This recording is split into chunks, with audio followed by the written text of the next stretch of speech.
So, okay, this is where I am, and so this is the traditional black screen of IBM. So a lot of things have already been said, so I can skip a couple of slides to make you, because that's already covered. What I first thought when I said, okay, can you talk about modern languages on IBM Z? I thought perhaps it's also nice to change the wording around and have languages on IBM Z in a modern way. Because if we typically say about COBOL and PL1, people start to roll their eyes and say, well, that's old-fashioned, like many people already said, like Americ's Saturn V rocket. But if you keep working with those tools like this, with an ISPF editor, and you have to compile it and submit it and go to SDSF to see your output, that of course is the most terrible thing to work with. Whereas, and already the previous speaker also addressed it, there are of course many modern ways to work with the tool. If you look at modern languages or modern ways of working, you can have your graphical editor being very helpful in color coding and code completion, and also compile it from a command line instead of going to a JCL, and then have the output being presented in a way that modern developers are typically would like to see that. And for my experience working with students, and also in the recent availability of Master the Mainframe, we had young people going to a mainframe with those tools that they bring along. It doesn't necessarily has to be a Microsoft Visual Editor environment, but any tool they like. And the language was not the biggest problem, because the language, they kind of say, well, okay, yeah, I learned Java, so how difficult COBOL can be. It's pretty easy to work with COBOL if you have that. So for me personally, COBOL and PL1 are still very modern languages in that sense that the compiler is being modified every now and again. Yes, they are 60 years old, but I mean, the train I arrived in this morning is a new train, whereas if you think about a train, people say, well, it's not a steam engine anymore. I mean, it's a modern train, while the train is already more than 100 years old. So, and also linking to the other speaker, I mean, if you just have a DevOps pipeline, you use your own tools, you use your Git or whatever source control management system you might have, and you have Jenkins or whatever, working on the mainframe doesn't necessarily has to taste different, smell different, be different than anything else, even if you work with COBOL, PL1, and all that kind of stuff. But okay, I was talking about new languages, and just for the argument of completeness, I kind of introduced a kind of this kind of scoring card. We all know skills is a problem in COBOL and PL1. There's no university, well, a couple perhaps that teach them, but again, for me, that's not the biggest problem. And it has a couple of very nice things. Integration into set resources will work, IMS, Kix, DB2, it all been very well. Run business logic, the best, I guess, still. For digital transformation, for modernization on the platform, it might not be the best thing to choose, but it can help, as we already saw in a conjunction with, for example, Service Connect. Okay, leave it here for what COBOL and PL1 is. Jakarta, Java, C, C++. I just wanted to add this slide to be complete. Everybody knows how wonderful those languages are, especially the presentation from Sebastian and Emeric on Jakarta, what it can bring in conjunction with the language environment. Adam already touched upon how powerful Java is these days on the platform. It's the fastest performing platform to run your Java load on. And I guess everybody's kind of agree with this. Skills, so much better than COBOL and PL1, of course. Integration into Z, all links, and even for digital transformation, as we saw earlier, spot on. Okay, so that is a bit the older, newer languages, so to speak, and let's now move on and talk about Node.js. Node, Node.js, they're all the same, and it's not, in my opinion, an extremely new language. Basically, Node.js is more a runtime than a language, and the JS part of Node.js stands, of course, for JavaScript. JavaScript firstly was developed by this company, if anybody remembers them, back in the late 80s, I guess, Netscape. They wanted to have the mainframe, my goodness, the web as being more dynamic than the typical HTML language could help them, which is not a computer language but a markup language. So they thought we need to have something running in the browser, the Netscape communicator back then, that makes it a bit more flashy, a little bit more sexy, a little bit more dynamic. And they created JavaScript in a couple of days, 4 or 5 days, if I read it correctly. Never, of course, thought that 30 years later, I mean, we are talking about modern languages, but this is already also 30 years old. It was one of the most popular languages out there. And to realize, and also to put it in the mainframe context, let me, and I'm not going to be too technical about it, but what a graphical user interface language like JavaScript was meant to be, and what it still is, compared to something that runs on the back end. So whenever you run something on the back end, or you program something on the back end, you as a programmer, you kind of know where the program begins, probably at line 1, and you have perhaps a couple of if else then statements, but then it will end somewhere. If you develop a graphical user interface, you have no clue what a user is going to do. He can move his mouse, that mouse has to be detected, he can hover over a diagram, some text might pop up, he can hover over a button, the color of the button is changing, he can right click, left click, double click, drag things. So how do you cope with that? The programming model, therefore, is what we call an event loop. And in JavaScript, that's a single-threaded event loop that keeps on spinning, that spins like mad. So it looks for the user that if you use your mouse, that everything runs seamlessly. But there's a lot of events going to be handled by that event loop. And all is well, as long as you're not going to do an intensive I/O operation.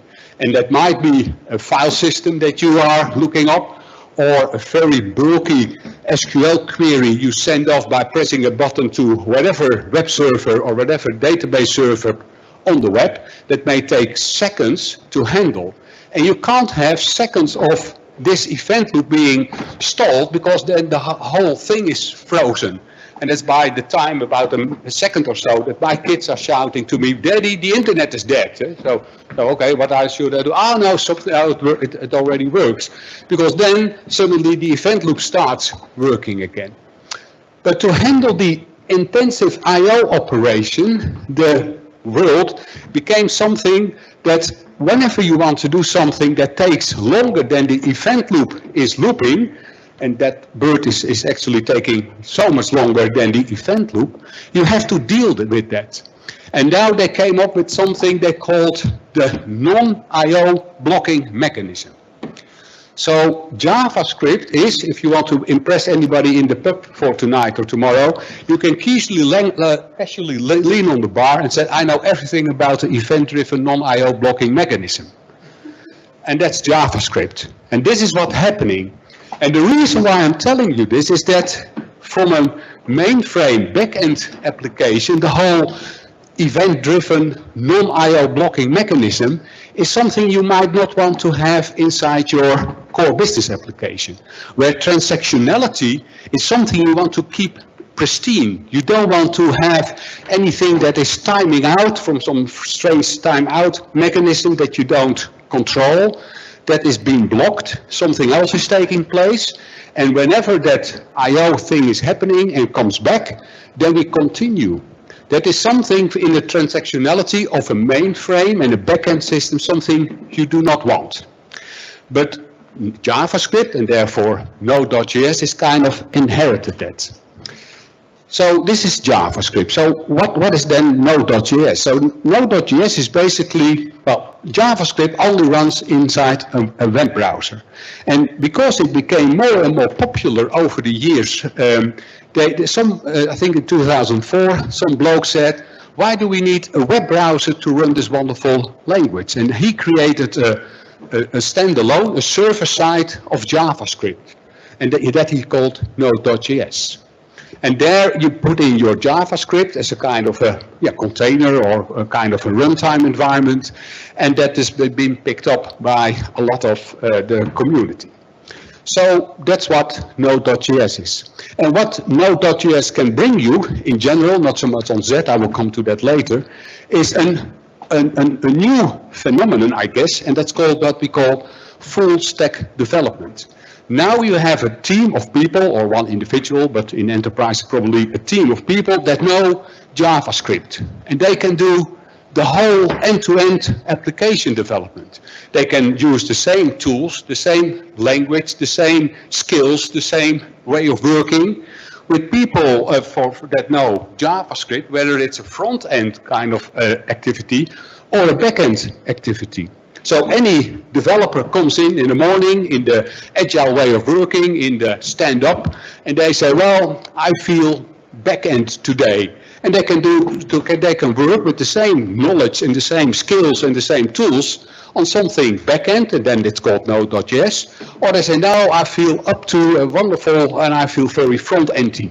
And they can do the same with the same tools. They can develop something on the front end. Whereas typically in enterprises, we have the front-end people. They don't talk to the back-end people because they're all grumpy, gray-haired, beer-belly guys working on COBOL. And you don't want to get mixed with each other. And in this case, well, it's one team. So you can imagine that a development cycle speeds up by magnitude. And also to mix those teams, that's wonderful. But basically, you need the full stack development speeds up things. Skills, there's no shortage of skills. And I think it's very, very interesting to see younger people working with Node.js on Z so that they can learn Z from that way instead of, say, well, here you have all the tools and all the things that we use on Z and happy landing. So now they learn it a different way. But also you get born on the web technologies. Everything in a Node.js environment is basically API driven. So if you want to refactor your COBOL or PL1 application with parts that are not so tightly coupled with the transactionality, you might think of refactoring that and make it into a microservices architecture. That is so close to what Node.js can deliver for that matter.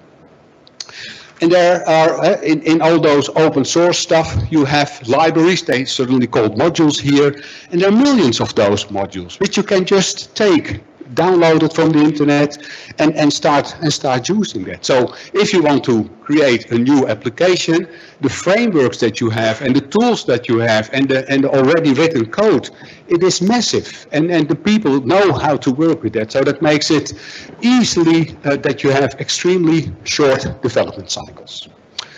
So that is general, that counts for general Node.js. So if you then look at how does that work on the Z system, what Node.js brings on Z, because it runs natively under ZOS. Z Linux, of course, that runs for many years, but also on ZOS, so not so much Z Linux. But it's a free of charge software development kit. You can download it later on, the link will be here, and you can just play with it. There's an optional support for that. That's a paid one, but of course the whole community of Node.js will help you probably along as well. The modules that are out there that you for grabs that you can use, we as IBM developed a couple of modules specifically for Z. So for a vsem file, for example, there's a module for Node.js for vsem. So you can look into a vsem file, you can change it, you can edit it, you can do whatever you want to do with a vsem file. But also for DB2. And yes, you can deploy it, but also has Kix interfaces into a Kix environment. Yeah, so there's a Kix exit, and inside the Kix environment you can deploy it like you deploy your Java in Kix. So that makes it a very agile way of working with Z. And of course, because the I/O in a mainframe is being handled by those power processors, you have lightning fast access to those Z resources. So just to think of you that Node.js, very popular language, and you can, it's for grabs, and you can install it and try to learn it. And I guess from a modern application point of view, it is wonderful to have younger people working on IBM Z from that point of view. Here's the link, so you can download it. A couple of things that we've done with Node.js, ZOS vendor, they didn't want to get named. They created an automated manual system of issuing product licenses with a long-running Node.js application. And they created it very, in the event-driven way, in a single weekend. So no longer cycles of months of testing, etc. In a weekend, they deployed it and it worked, voila. Another major financial firm in the UK, this is utilizing Node.js REST API support for localized communication. And they had that running with a couple of an interface into DB2. So you might ask yourself, why would I then need ZOS Connect if Node.js is so wonderful stuff? Well, there are a couple of questions, a couple of ways of looking at it. I think that ZOS Connect is a wonderful tool that supports you the whole security platform, etc., etc. But well, you have to implement it. If you just want something quick and easy to do, Node.js might be a wonderful solution for you. And of course, Zoe, already mentioned earlier, but Zoe in itself is completely developed using Node.js. Okay, let's crack on. Before I take the other language, which is Python, I just want to make sure that everybody's on the same page. Oh, sorry, my scorecard. Skills, Node, no worries. Everybody speaks JavaScript and Node.js. Integrated to Z resources, I think it does, especially DB2 and Kix. Integration into IMS, not, but integration into the Kix environment, yes.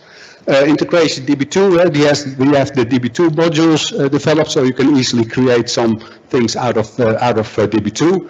Run business logic, no way. With the event-driven non-IO blocking stuff, don't do it, don't code there. It's not meant to be that way. But it's absolutely easy to use open source frameworks for digital transformation projects and modernization projects in general. Okay, moving on. So Node.js. This is sorry for the eyeball slide, but before I go into Python, I would like to draw attention to a tool that's out there for free. Perhaps you heard of it. It's called IBM Z Open Automation Utility. So that's ZOAU. It's unpronounceable in my language, but here you go. So the Z Open Automation Utility provides a set of utilities for ZOS that are modeled after similar and standard Linux commands. So ZOAU you install, and from a shell, from the secure shell, you have all the tools and all the commands that you can issue that are very like Linux commands, but you can also do any other command that a TSO or a ZOS can provide. So it makes it suddenly enormous, wide range of things you can do from a command line, and especially because those ZOAU you can call from either Java but also from Python, and that's my next language that I would like to draw. So a typical JCL language here, as you see, can be easily written or rewritten into a Python module. And that makes it extremely interesting. The link again is here. It's a free downloadable tool, a utility. You have a look at it and you will be amazed how much power it will give people that know Linux and know command lines to do so. So Python, again, is it a new language? I don't think so. I also developed somewhere late 80s by a fellow Dutchman, Guido van Rossum. Yes, he liked MultiPython very much, and a lot of things in his description are linked to Python. Spam is one of those, for those who know it. Scripting, so it is a scripting language, but you can convert it into an executable, so in a binary or a load module mainframe language. And that can help, for example, the security of your asset. If it's an open file and everybody can read it and you can perhaps edit it, but if it's an executable, you can't play with it. But it's also possible to call C and even assembler, also on Z, from your Python environment. So you can speed up things if needs be, but you can also access things like RACF, for example, that is written in C or written in assembler from Python. It is a vast community of people out there like JavaScript. I guess everybody knows a bit of Python. Start using Python for scripting JShell. That's one of the things that we've done with a couple of customers. You have JShell, we love JShell, it's nothing wrong with JShell, although the developer of JShell has said many times it's the worst language we ever invented. Yet it is so powerful and everybody on the Z knows JShell, at least if you're working 20 or so years on the platform, then you know JShell. But for young people who doesn't know JShell, why would you learn JShell nowadays if they know Python? And if we have that Set open automation utility available for you, then you can easily start creating functionality from a JShell and change that into a Python. Without saying that JShell is terrible, but why would you learn it? So it helps you absolutely with IT automation and all the things that people do on the platform. Another thing why I think that Python might be an interesting option is to insert it in something called Ansible. For those people who have never heard of Ansible, I doubt that because it's so extremely popular, but it's a radical simple IT automation engine or framework where you can do a lot of IT automation tasks. And it is popular, I think, for a couple of reasons. First of all, it is very much linked to Python, and Python is extremely popular. But it's also popular because you don't need agents or clients to be installed on the systems that you would like to manage in your IT automation. And that, of course, helps, especially in distributed world where you have perhaps hundreds or even thousands of endpoints, and they're called hosts in the Ansible dialog, to manage. And installing clients, but also keep them up to date with the security and the levels, etc., might become an IT automation task in itself. And with Ansible, you don't have to have an installation of an agent for the targets that you have in mind. You just need a secure shell. That's not from a command line. You just issue a command like this. And then you are able, of course, with all the authorization, to run scripts that can help you with IT automation. And a typical way to do that is by command. But the idea about Ansible is that if I, for whatever reason, I have to issue this command a second time, for example, the next day to run the same thing, or the same command for a different group of servers, then no, you don't do that twice from the command line. You place it in something that they call a playbook. And a playbook is nothing more or less than a human readable file in a special format, YAML, yet another markup language. Those open source people have always funny names. And you put whatever you want to do in your IT automation idea in a playbook. And a playbook that can then be run towards any server. It might be an x86 environment, might be IBM Power Systems, and yes, of course, also an IBM Z. And this makes it that suddenly that playbook becomes an asset, so you don't store an asset on your local file, but you, of course, put it into a source control management system, might be a Git environment or a Bitbucket or what have you, and that asset is then protected so people can run it, you can parameterize it to target a different group, etc. So, and because it also runs on Z, we have now the ability to have other people, might be Z people, but suddenly take Z into account when it comes to IT automation tasks.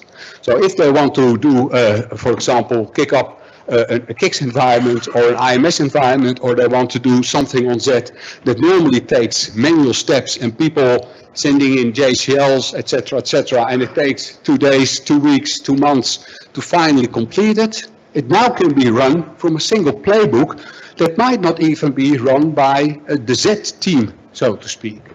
And suddenly you see that Z now becomes more and more integrated in what the rest of the world is doing as well, running things from an Ansible environment.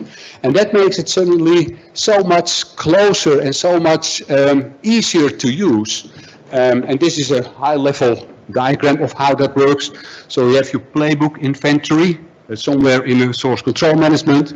You have your DevOps guy or girls there, and we have the Red Hat Ansible engine there. And with the tool of ZOAU, you can then log into whatever system that runs, whether it's TSO, MVS, JES, ZOSMF, you name it, and you can run your environment. So it makes it an extremely powerful yet secure tool to make IT automation. So from a skills point of view, skills on Python should be of not a problem. Integration into set resources, I think it is pretty well done, especially with the ZOAU tool. You can do anything from a Python environment. It doesn't integrate into IMS or Kix, so it is not so much meant to run business logic, although I think you can, but I would rather leave that to Java and COBOL and PL1. It can integrate it to DB2 very much. Run business logic, no, but open source frameworks, etc., it is spot on. So an interesting thing, and one of a friend of a colleague of mine, also a friend of mine, has written on this medium. It's a kind of a digital publication environment, Terrapod. He created an article, and the link is here, of how easy or how difficult it was to convert a JCL script into a Python script. Interesting to read, so I don't spoil anything, but that's an interesting read. And with a group of people, we do a couple of interesting things. First of all, we have seen a major financial firm in the UK, one of the biggest banks basically. They say what everybody's saying. We have a shortage on skills on the IBM Z, aging staff, limited time, and then yet another thing from IBM comes up, and they say, well, okay, but we need to keep the lights running, guys, etc. But in that organization, IBM Z has been left out of the whole enterprise-wide hybrid cloud initiative they have. Everything is cloud, everything runs, etc. And then we have Set, and Z is somewhere down there in the basement, and don't talk to those guys, etc., and keep them out of everything because it's difficult, and etc., etc. But now we have given the IT automation group the tools that are available from the Ansible environment, and now ZOS is being seen as yet another cloud platform, because from the Ansible team that managed the cloud environment, ZOS is not a different thing anymore. So keep that in mind. And the offer, and I hope you say, well, I can't refuse that offer, that if you want to get help starting to think about Python and think about how you can implement Ansible on your set environment, please reach out to us. It's a free offer. We do have it now with, I think, 4 or 5 customers, regular calls in virtual meetings, of course, at your pace, that you say, well, we would like to try it. How do I install it? That might already be very simple, but sometimes in a specific environment, it will be difficult to do. How do I do that with security? How do I make sure that my scripts, in my Ansible scripts, are not being tampered with? All that kind of questions. If you have that, there's a team, again, free of service. Talk to me later on and see if we can set something up. And we can start very, very small. Just install Python. What is your problem? How can you install the Ansible environment? What is your problem? Did it work? Didn't it work? That kind of questions. We can easily help you with that. Okay, A couple of things. The Technical University, that's one of those events where we talk about openly with an US company that we help in that same kind of, we can, an offer you can't refuse. Still the name of the guy is not on, but that's Steve Perva from Enzono, which is an outsourcer in the US, that actually takes Ansible very, very seriously. And he speaks openly about it, what it is and what it isn't, and how it helped them. So that might be interesting for you. And also on the Worldwide Z Security Conference hosted virtually in Montpellier later this month, we do have a session on how Python relates to RACF. That might be of interest of you. And that was, I think, my last slide. Yeah, so any questions for later on, because Paul is already jumping up and down that he definitely wants to start, and I would rather have him on stage than answer questions. But if you have questions, please afterwards, and thank you very much.